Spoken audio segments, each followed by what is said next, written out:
Chers amis mélomanes et cinéphiles, c'est avec plaisir que je vous retrouve pour cette vidéo consacrée à des disques rares.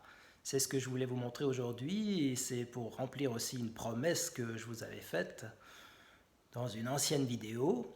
Et cela passe par notre ami Louis de Funès, un acteur très étonnant, avec beaucoup de talent et de tendresse, un génie du comique, qui a mis beaucoup d'années avant de devenir célèbre. D'ailleurs, Louis de Funès a traversé les générations. Encore aujourd'hui, il est très aimé et découvert et redécouvert.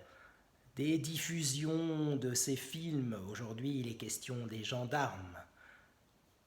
Il y en a eu pendant des décennies, peut-être moins ces récentes années 2023, parce que voilà, le temps passe.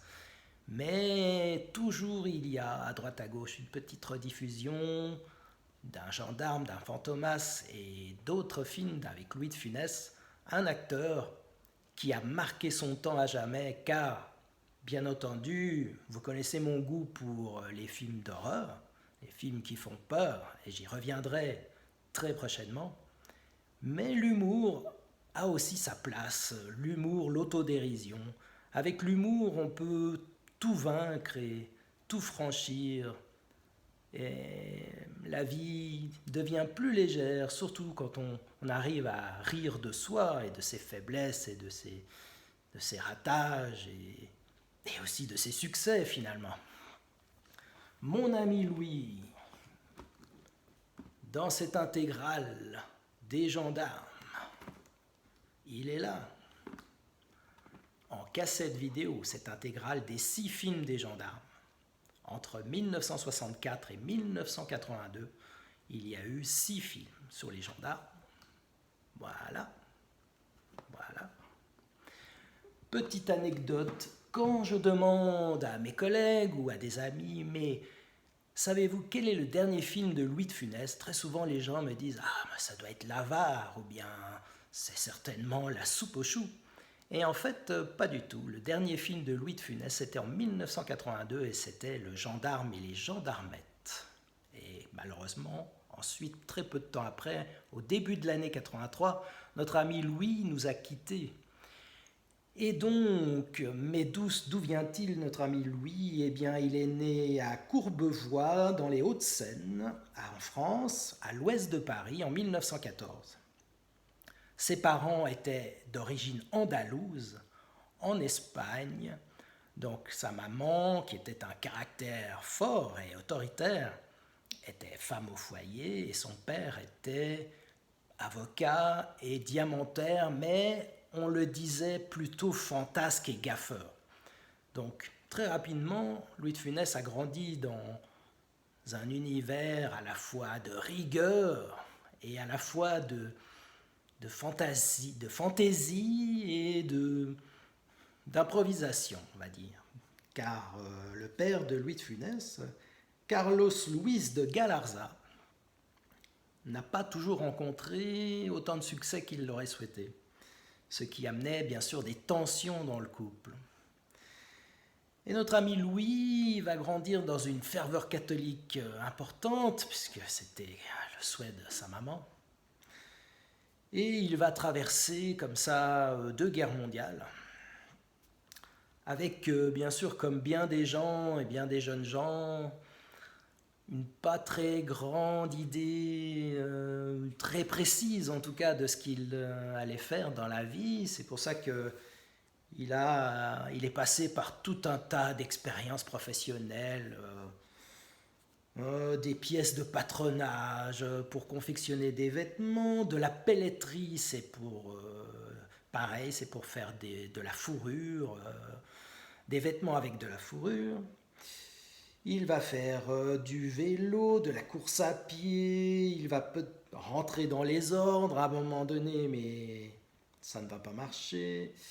Il va aller dans une école de technique sur la photographie et le cinéma, mais il ne va pas y rester. Il va faire du dessin industriel en carrosserie, de la comptabilité, étalagiste, j'en passe et des meilleurs. Sa maman va lui donner des cours de piano très tôt, donc il va avoir un sens aigu de la musique tout en n'apprenant pas le solfège. Et il va donc devenir un peu pianiste dans des clubs, des nightclubs de l'époque, à partir des années 30, 38, comme ça. À 22 ans, il épouse une première dame. Il aura un petit garçon. Plus tard, il épousera son épouse la plus célèbre, Jeanne. Et il aura 2 garçons, Patrick et Louis de Funès. Et Olivier de Funès. Et voilà, donc des boîtes de nuit. Alors Louis de Funès aura un très grand répertoire, il est très mélomane et ça se ressent aussi dans ce hasard incroyable des musiques qui ont égrené ces films qui sont très intéressantes et remarquables. Et aujourd'hui, nous allons faire le focus sur les 2 premiers gendarmes, mais aussi les autres gendarmes. Donc, un jour, notre ami Louis va faire des cours de théâtre et c'est là qu'il va sentir que c'est quand même ça sa vocation. Mais ça va lui arriver assez tardivement, puisque en gros, de 17 ans jusqu'à 37 ans, il y aura donc cette errance professionnelle et en même temps, il va déjà tâter de la figuration. Il va faire de la figuration ou des tout petits rôles dans un nombre invraisemblable de films avant d'être vraiment une vedette en rencontrant les Branquignoles, qui était une troupe de théâtre très portée sur la drôlerie, si on peut dire. C'est l'équipe du Splendide des années 30, 37 et suivante. Et avec Robert Derry, Jacqueline Maillan et Michel Modo, Guy Grosso. Donc, à partir des années 40, 43, il va enchaîner les petits rôles et les petites figurations, comme je vous le disais, et en 1951, il va triompher au théâtre avec Les Belles Bacchantes. Et à 37 ans, Louis de Funès commence à être une vedette de théâtre. Donc, vous voyez, il a fallu attendre une vedette de théâtre. Par contre, le cinéma, c'est venu vraiment après, en 1954, les premiers succès cinématographiques, avec des films avec des titres à rallonge du genre Papa, maman, la bonne et moi et sa suite. Papa, maman, ma femme et moi. Alors c'est les titres d'époque, mais les films sont assez marrants. Et à 40 ans, il peut s'offrir sa première voiture, et là il commence à gagner un peu de l'argent. La traversée de Paris en 1956, Oscar en 1961, La Grosse Valse en 1962, qui est une pièce de théâtre aussi avec les Branquignoles, Carambolage en 62, Pouic Pouic en 63, un gros succès avec la toute jeune Mireille d'Arc, qui était très belle dans ce film.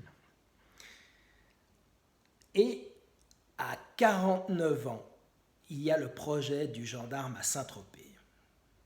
Et encore, ça ne s'est pas fait facilement parce que le réalisateur Jean Giraud a eu beaucoup de mal à imposer Louis de Funès, qui n'était pas encore en odeur de sainteté auprès des producteurs. Donc il a dû vraiment insister, puisque les vedettes de l'humour à l'époque, c'était Darry Cole et Francis Blanche. Mais comme le réalisateur Jean Giraud a insisté, eh bien, ils ont cédé, et ensuite ça a été le très gros succès pour Louis de Funès avec ce gendarme à Saint-Tropez et avec des acteurs, nos super gendarmes, Christian Marin, Jean Lefebvre avec BVRE, donc c'est pas facile à prononcer, Jean Lefebvre, Guy Grosso et Michel Modo que j'ai déjà cité, et bien sûr l'immense Michel Galabru, quelle connivence incroyable entre ces deux acteurs, Louis de Funès et Michel Galabru. Vraiment, ils s'entendaient comme larrons en foire. En tout cas, sur le plan de la comédie, c'est vraiment un ping-pong permanent entre les deux, absolument unique dans l'histoire du cinéma. Alors, tous nos gendarmes ont fait 6 films, sauf Jean Lefebvre et Christian Marin qui ont fait 4 films. Tous les autres, ils ont fait les 6 films. Michel Galabru, Guy Grosso, Michel Maudot et bien sûr Louis de Funès. Alors, dans ces gendarmes, c'est la grosse déconnade, des quiproquos en pagaille, de l'humour burlesque, du potache, aussi un peu du grand n'importe quoi, des fois, mais c'est ça qui est drôle finalement. Du rire, on rit de bon cœur avec ces gendarmes. Et dans ces gendarmes, dans les 2 premiers gendarmes, nous avons la fille Nicole, qui apparaîtra aussi dans Le gendarme se marie, en 68, qui était interprétée par Geneviève Grade, une très belle actrice blonde de l'époque, très charmante. Et dans les 2 premiers gendarmes, nous avons cette relation, disons, un peu excessive entre Louis de Funès et sa fille, entre Cruchot et sa fille Nicole dans le film. Et c'est ce qui va amener un très grand nombre de problèmes et de quiproquos, puisque dans les 2 premiers films, qui sont, disons, la matrice des gendarmes, ensuite la recette sera meilleure et encore plus drôle, mais disons que le début est, disons, déjà pas mal, et l'on voit dans ces 2 premiers gendarmes cette relation entre un père sévère et autoritaire, qui est veuf, et sa fille. Et bien entendu, celle-ci va vouloir s'émanciper, d'autant que dans le film, elle a déjà, disons, une vingtaine d'années, et pas, disons, plus adolescente. Donc, naturellement, alors, outre les comiques, les aspects, les situations burlesques, il y a cette relation père-fille. Et on peut voir dans ces gendarmes que finalement, la relation entre un père et sa fille doit être plus relaxe, on va dire ça comme ça. Messieurs qui avaient des filles, vous pouvez être très affectueux pendant les premières années. En gros, vous pouvez y aller à fond, vous pouvez pouponner, la relation père-fille, c'est vraiment très fort. J'en sais quelque chose. Mais à partir de l'adolescence, il faut un peu, idéalement, relâcher un peu le cadre, mais sans être trop distant. C'est ma suggestion du jour. C'est-à-dire qu'il y a beaucoup d'adolescentes, de jeunes filles qui comprennent pas le fait que leur père passe du coq à l'âne entre un amour intense les premières années et ensuite une distance quand la jeune fille commence à être une belle femme désirable, qu'elle commence à grandir. Donc, messieurs, ne soyez pas distants quand votre fille commence à être une belle demoiselle qui est regardée et désirée. Il suffit de voir quand ma fille avait 14 ans et qu'elle me montrait ces sites, ces réseaux sociaux. Pour moi, c'est un peu du chinois, où elle avait 14 ans, elle recevait 2500 messages quand elle avait posté une photo ou un commentaire. Vous voyez ce que je veux dire. Et de la même manière, mesdames qui avez des fils, soyez attentives au fait qu'il faut cultiver quand même une certaine pondération, parce que le garçon, la difficulté du jeune garçon, c'est qu'il doit désirer, pour la grande majorité d'entre eux, une femme qui ressemble à sa mère. Donc, ça demande un effort supplémentaire. Ce qui ne veut pas dire que côté fille, c'est plus facile forcément, mais je dirais qu'il y a quand même chez le garçon cette difficulté supplémentaire. Donc, Geneviève Grade va vouloir s'émanciper, elle va vouloir aller à New York, et parce qu'on le lui interdit, elle va vouloir s'amuser, twister, puisque les années 60, c'est la légèreté, c'est... Vous voyez. Et notre ami Cruchot, dans une excessive sévérité, ne va pas le voir de cette oreille. Et donc, naturellement, ça va créer beaucoup de problèmes. Il y a des scènes complètement burlesques, notamment dans Le Gendarme à New York, quand Louis de Funès court après sa fille, qu'il l'aperçoit partout et nulle part, et notamment quand il rentre dans un immeuble réservé à des jeunes demoiselles et qu'il demande à la dame qui est à l'accueil si elle parle anglais. Vous voyez ce genre de petites blagues, c'est assez amusant. Et tant d'autres. Alors naturellement, des fois c'est un peu lourd aussi, bien sûr. Les deux premiers gendarmes, c'est un peu la matrice. Et après, à mon avis, ça s'améliore bien. Et je voulais vous parler donc dans cette vidéo, je voulais vous montrer un premier 45 tours qui est sorti en 1964. Le gendarme de Saint-Tropez. Un EP, Extended Play, voilà, sorti chez Riviera en 1964 avec 5 titres. Et naturellement, ces disques de 45 tours sont très rares. Ils sont très rares puisque à l'époque, la musique de film était déjà pas très prisée, vous vous en doutez bien. J'ai déjà parlé de ce sujet. Et aujourd'hui, ce disque-là, si vous le cherchez absolument en vinyle, vous allez avoir beaucoup de mal à le trouver.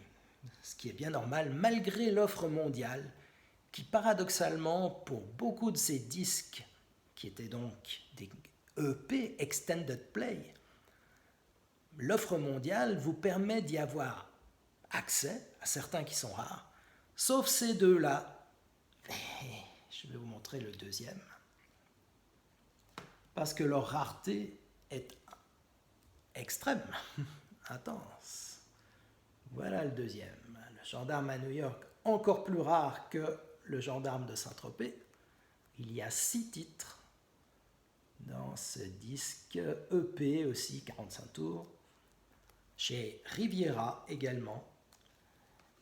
Et donc, si vous regardez un petit coup d'œil sur Discog, vous pouvez vous rendre compte que le gendarme à Saint-Tropez n'est proposé, il n'y a qu'un seul exemplaire qui est proposé, à 180 €, et encore dans un état moyen, on va dire. Et ça peut vite grimper à 300 €, plus ou moins, si quelqu'un le propose dans un meilleur état. Et par exemple, le mien, si j'ose dire, est dans un très bon état, c'est du very good minimum. Mon gendarme à New York est mint. Il est encore plus rare. Et le gendarme à Saint-Tropez, donc, il n'y a qu'une seule personne qui le propose. À 180 €, comme je vous disais. Et le deuxième, personne ne le propose. Sur Discog, personne. C'est vite vu. Et il peut aussi se vendre jusqu'à 300 €, 300 francs suisses, c'est presque, selon le taux de change, à peu près la même chose. Et le gendarme à Saint-Tropez, il y a 337 personnes qui le cherchent. Est-ce bien raisonnable? Et le gendarme à New York, il y a 129 personnes qui le cherchent. Donc, sur le plan de la pure collection, eh bien, ça va être assez difficile. Si vous voulez vraiment les 45 tours, bon courage. Et je vais vous montrer aussi le single, le simple japonais, le gendarme à Saint-Tropez, chez Seven Seas, qui est sorti en 1967. Donc Le Gendarme à Saint-Tropez, l'EP est sorti en 64. Le japonais, c'est 2 titres simplement, en 67. Et Le Gendarme à New York en 65. Donc ces disques-là sont rares et ils ont des musiques magnifiques de Raymond Lefebvre, un compositeur superbe, de grand talent. Raymond Lefebvre, qui est né en 1929 à Calais, décédé en 2008, chef d'orchestre. Donc il était un des fers de lance en France de la musique, qu'on appelle musique instrumentale, ce que moi j'appelle l'instrumental. Et comme Paul Moria, Franck Pourcel, ce genre de musiciens, vous avez, et dans ce registre de la musique instrumentale, il y avait aussi d'autres fers de lance comme Mantovani, italien, Werner Müller, allemand, Max Greger et James Last, un de mes préférés. Donc Raymond Lefebvre, pianiste, arrangeur pour de nombreuses vedettes de la chanson française des années 60, compositeur de grand talent puisqu'il nous a fait des musiques vraiment magnifiques. Si vous aimez les yéyés, si vous aimez les 60s, eh bien vous allez vraiment beaucoup aimer ces musiques. Alors il y a la chanson interprétée par Geneviève Grade, qui est un peu légère. Voilà, c'est Doulou Saint-Tropez. Ah, attention au concept. Donc, c'est tout à fait cet esprit de l'époque léger. Voilà, on était dans une époque de twist. Il y avait le twist, le mashed potatoes, la rumba, et j'en passe. Des musiques légères, mais très inspirées, très belles. Et vous pouvez retrouver mon ami Raymond Lefebvre, par exemple, dans ce CD-là, qui est un CD de musique instrumentale, c'est-à-dire des musiques de films interprétées par Raymond Lefebvre, Barclay, sorti en 1984. Voici l'ami Raymond Lefebvre. Voilà. Alors, si vous préférez aller plus vite en besogne, naturellement vous avez tout, puisque nous sommes dans une époque où tout est sur Internet, quasiment tout, parfois pas. Vous pouvez écouter bien sûr sur YouTube et sur sans doute des sites de streaming. Ça, j'y connais pas grand-chose, mais j'imagine que c'est sans doute disponible. Sinon, vous pouvez trouver ce CD-là, par exemple, chez Playtime, qui est sorti en 1993, il y a déjà 30 ans, avec toutes les musiques des Gendarmes, presque toutes, avec aussi Faites sauter la banque, Joe, et Louis de Funès avait écrit une note à Raymond Lefebvre pour lui dire combien sa musique était sublime, et c'est le cas, pour le féliciter, et pour Joe. Et bien sûr la soupe aux choux aussi sur ce CD. Ensuite, en 2004, il y a eu aussi un CD comme ça. Je voulais imprimer parce que je ne l'ai pas, mais je l'ai eu dans les pattes à un moment donné. Voilà. Alors là, c'est intéressant aussi parce qu'il y a des titres inédits, comme par exemple le générique du Gendarme en balade en 1970, qui est une pure merveille, et des tas d'autres inédits avec de la musique pop, de la musique expérimentale, beatnik, et j'en passe, avec du suspense, avec des musiques très inspirées, de la valse, du cha-cha-cha, c'est phénoménal. Dans le Gendarme se marie en 1968. Et il est un fait que personnellement, je ne peux pas vous dire si une musique est effrayante, si elle fait peur ou si elle est drôle. Pour moi, je perçois la musique telle qu'elle, si vous voulez. Elle traverse, c'est un métalangage qui parle au cœur, à l'esprit. Et je ne peux pas... C'est ce que je perçois, c'est une perception instinctive, si vous voulez. Ensuite, si des gens me disent « Ah, c'est une musique qui est drôle », je leur dis « Peut-être ».